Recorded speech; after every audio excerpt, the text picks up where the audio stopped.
12 വർഷത്തിനു ശേഷം കേരള തീരത്ത് വലിയ മത്തി ലഭ്യമായി തുടങ്ങി. കാലാവസ്ഥാ വ്യതിയാനം മൂലം മത്തി ലഭ്യത മുൻ വർഷങ്ങളിൽ കുറഞ്ഞിരുന്നു. ലഭിക്കുന്ന മത്തിക്കാകട്ടെ വലിപ്പവും കുറവായിരുന്നു. ഇപ്പോൾ മത്സ്യബന്ധനത്തിന് പോകുന്ന പരമ്പരാഗത മത്സ്യത്തൊഴിലാളികൾക്ക് 17 സെന്റിമീറ്റർ വരെ വലിപ്പമുള്ള മത്തി ലഭിക്കുന്നുണ്ട്. ഒരാഴ്ച മുൻപ് 470 രൂപയ്ക്കായിരുന്നു 1 കിലോ മത്തിക്ക് വില. ഇന്നലെ ഇത് 300 രൂപയായി കുറഞ്ഞു. താപനില ഉയർന്നപ്പോൾ മത്തിയുടെ പ്രധാന ആഹാരമായ സസ്യപ്ലവകങ്ങളും ഇല്ലാതെയായിരുന്നു. ഈ ഏപ്രിൽ മുതൽ നന്നായി മഴ ലഭിച്ചതോടെ മത്തിക്ക് ആഹാരം ലഭിച്ചു തുടങ്ങി. ഇതാണ് വലിപ്പമുള്ള മത്തി എത്താൻ കാരണമായത്. കേരളത്തിൽ മത്തി ലഭ്യത കുറഞ്ഞതോടെ തമിഴ്നാട്ടിലെ രാമേശ്വരം, കടലൂർ, നാഗപട്ടണം എന്നിവിടങ്ങളിൽ നിന്നാണ് മത്തി എത്തിച്ചിരുന്നത്. ഇവിടങ്ങളിൽ മത്തിക്ക് ആവശ്യക്കാർ കുറവാണ്. പ്രതിവർഷം 9.25 ലക്ഷം ടൺ മത്സ്യമാണ് കേരളത്തിന് ആവശ്യം. ഇതിൽ 6.5 ലക്ഷം ടൺ മാത്രമായിരുന്നു കേരള തീരത്ത് നിന്ന് ലഭിക്കുന്നത്. ബാക്കി തമിഴ്നാട്, ആന്ധ്ര, ഒഡീഷ, ഗോവ തീരങ്ങളിൽ നിന്നാണ് എത്തുന്നത്. ഇതുമൂലം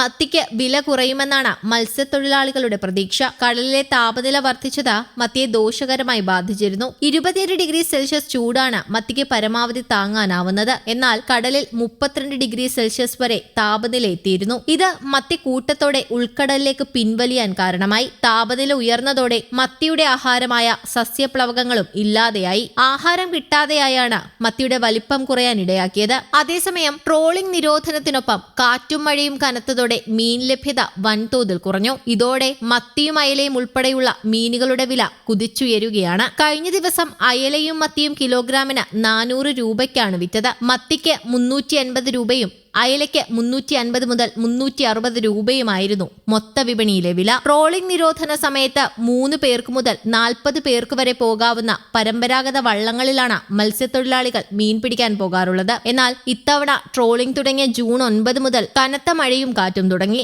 ഇതോടെ മത്സ്യത്തൊഴിലാളികൾക്ക് കടലിൽ പോകാൻ കഴിഞ്ഞില്ല. ഇതാണ് മീൻ കിട്ടുന്നത് വൻതോതിൽ കുറഞ്ഞതിന് കാരണം. ദിവസങ്ങൾക്ക് ശേഷം മാനമൽപ്പം തെളിഞ്ഞ ബുധനാഴ്ചയാണ് മത്സ്യത്തൊഴിലാളികൾ കടലിൽ പോയി തുടങ്ങിയത്.